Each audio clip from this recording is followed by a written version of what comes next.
basketball fans, welcome back. So this is the second game after that beatdown against Senegal, which was actually quite brutal, and I covered in the previous video. And this one was no different. The Angolan team beat the Kenyan Morans 83-66. So let's just talk about this. At the time, I made my videos way back when these games happened, and in retrospect, when you look at this, the Kenyan Morans have not changed a bit, because right now they're slated to match up against the Angolan team in this year's FIBA Afrobasket qualifiers 2025. And honestly, it just looks like the same result, but they were able to avenge this loss in the next window, where the Kenyan Morans won by 1 point, 74-73. We're going to talk about that in the next video that you're going to look at in the next window. But in this one, I just want to focus on statistically what the Kenyan Morans actually did, because it's actually quite important, because when you get the full context of what really happened in the game, and if you're able to get like the team comparison from start to finish and look at the contribution of these players that some of them are going to be selected and being shortlisted to go to this assignment, if they're going to be able to improve this performance, or they're going to just give us the same output. So majority of the players that get selected in the Kenya Morans, I don't feel like they're selected or based on merit, because number one, it's very haphazard. We don't even know what criteria they use, because if you look at the output, my God, it's just very embarrassing. And without further ado, let's just get into it. So you can see right off the bat, the Angolan team outmuscled the Kenya Morans in the rebounds department, which was not even that close. And they rebounded more, especially in the defensive boards, and the Kenya Morans could not even get any offensive boards in there, and they were tied at 10 apiece.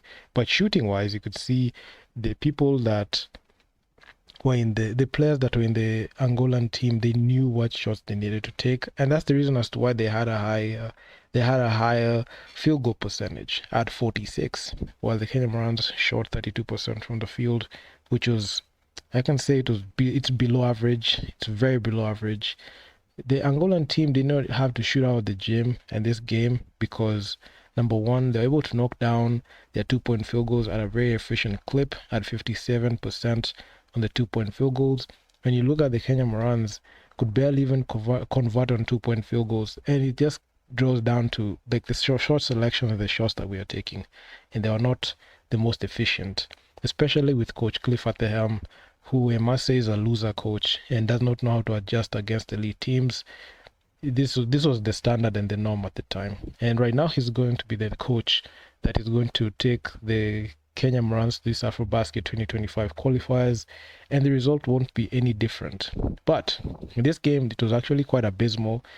The Kenyan Morans at least shot better from downtown with 46%, but it wasn't enough if you can't convert on 2-point field goals, which are the most high percentage shots that you need to take, especially mid-range to inside. You are supposed to be knocking down those shots, and you're supposed to be much more efficient.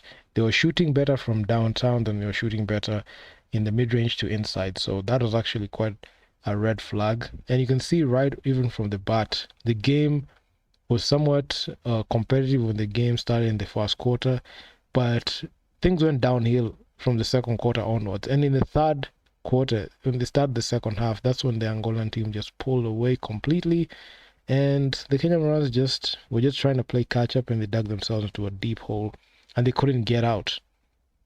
And it was actually something that was predictable based on the type of offense that was being run. You could see it was very predictable.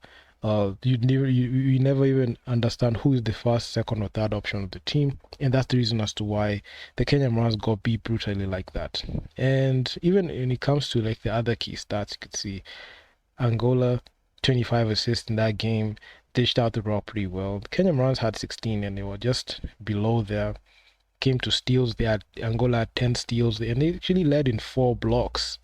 Despite even Angola winning, they led with 23 fouls, and this was a huge red flag, especially for the Kenyan Morans, trailing by only 2 fouls beneath them. So, and even on the other stats, the Angolan team, they dominated in every other key stats: points from turnovers, fast break points, second chance points, points in the paint, and points from the bench.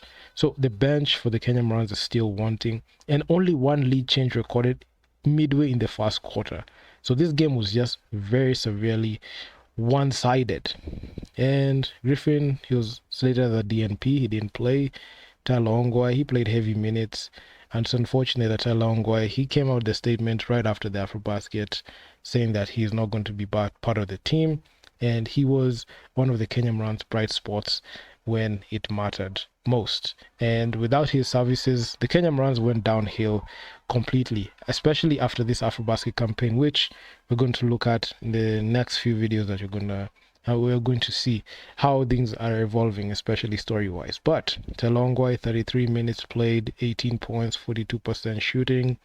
He had 5 turnovers in this game and 2 personal fouls. So those 5 turnovers, majority of the time when the Angolan team, they caught to the fact that Telongwai was our first option, they made sure to play hard defense on him and make the other players create. And looking at this roster right now, not even right now, but back then, you could see there was no primary playmaker. You could see Griffin, he was the point guard. He's the quote-unquote Kenya one, but honestly, he's not a guy that you can rely on down the stretch. And he was listed as a DNP.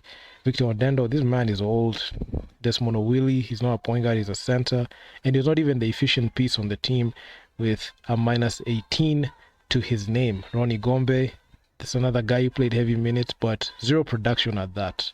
It's all full Dennis Rodman in there without even being cautious of taking care of the basketball. This man had more personal fouls than points, and this is the game that he fouled multiple times, and he wasn't even able to play late in the game, and that's the reason as to why we got out-muscled in the rebounds. Victor Bosira, this is his second 0-point game despite playing heavy minutes, so you can see this is a guy that you really cannot rely on down the stretch. You can't. And it's funny that this guy has been made the team captain with his inefficient play and his inefficient way of even playing basketball when it matters. We're not talking about KBF games here. We're talking about FIBA games that have actually high implications, and they're high stakes games.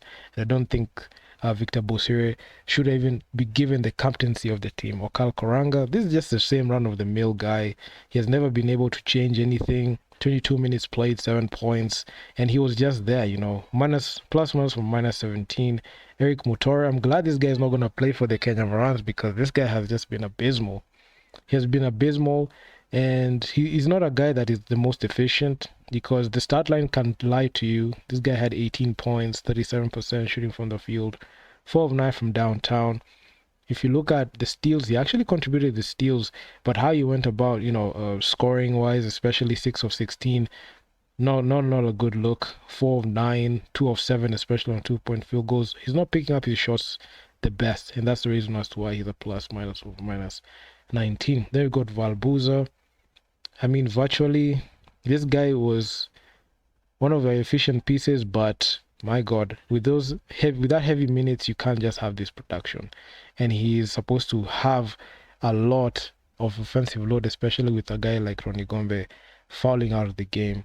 Fidel Okoth, Fade, my God, this guy he's just abysmal. He did actually nothing. And for him, he got his shot back then, but at that time, he didn't have he didn't have the reins to do a lot because there was a structure that Coach Cliff wanted to run with, and the over-reliance of Eric Mutoro, Victor Bosire, and making these guys play heavy minutes is actually the main reason as to why we didn't get to see a guy like Fidel or Fahim being able to suit up and play like that.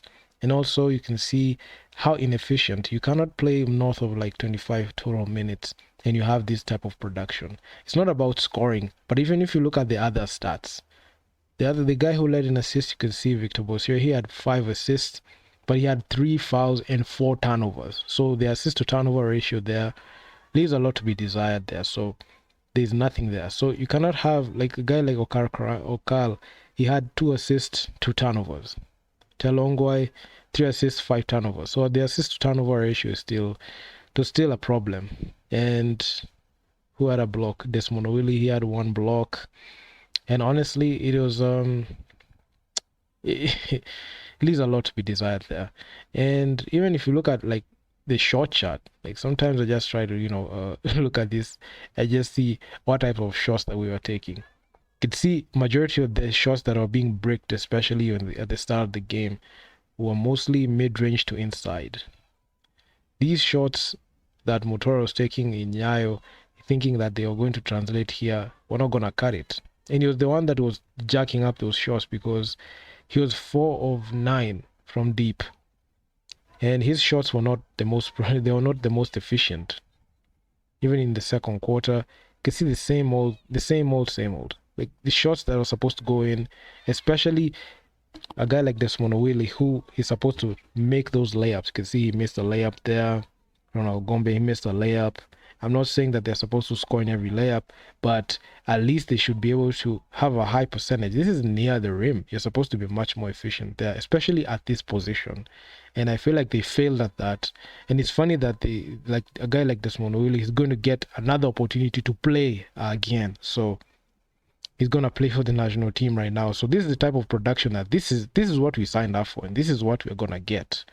So this is the most inefficient that we saw at the time. But my God, if you just go in deep, it gets worse.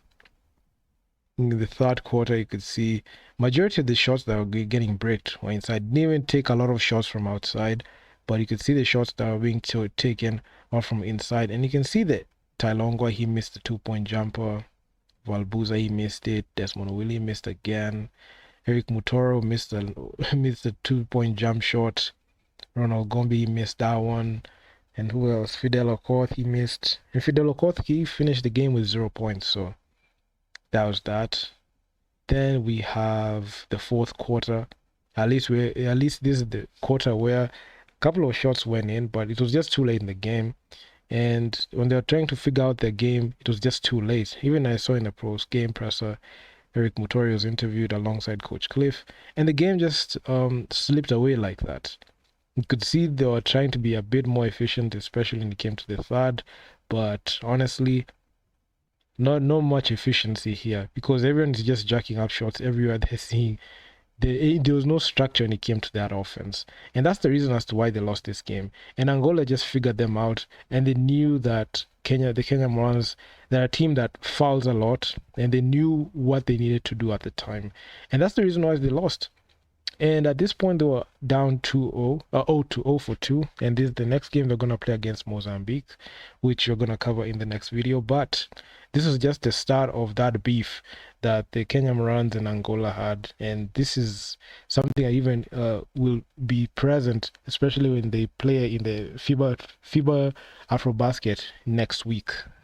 I mean, it's just, it was actually quite an interesting game, because at the time we're not seeing the Kenyan Morans play as much because of the long pandemic. It was in November, so we were just waiting to see what was going to happen at this time. And the Kenyan Morans, they lost this game at the time. So in retrospect, I can say the players that we have seen here, like a majority of them, have never improved, especially when it came to when it mattered. You can see a guy like Griffin, he has the same production. He had the same production then, and he still has the same production now. A guy like Victor Bosir, I don't even know why he gets called up for the national team. This is a guy that is very inefficient. Eric Mutoro, very inefficient. Fidel Okoth, he has been there, but my God, he's still being inefficient. These are players that don't know how to play basketball, especially for the national team. They can play well for their respective clubs, but when it comes to the national team, they're utter failures. And I really scratch my head, especially when I see them play and they get call-ups into the national team. And you're going to look at their performances as these videos progress. But this game, it was actually quite embarrassing. And coming off a brutal loss against Senegal and losing to Angola like this, I mean, it just looked bleak at that point. So in the next one, I'll look at Kenya versus Mozambique, which was actually a good game as the Kenya Morans won. We're going to look at that one too. And you're just going to see how these players performed. But the performance here was actually abysmal. And it's funny that even the coach, I don't even think he knows how to read the stat sheet. Pretty sure he should come and just watch watch the highlights and look at the stat sheets, and also can even come and look at this video. But if you guys like the video, make sure to leave your feedback down in the comments. If you're watching this on Instagram, please be sure to hit that follow button, and if you're watching this on YouTube, hit the subscribe button, smash that like button. It helps me out a ton, man. Hit that like button, hit the subscribe button, turn on notification posts. Even on Instagram, hit the bell so that you get notified on every single post that is coming. And yeah, man, I'm out. Peace.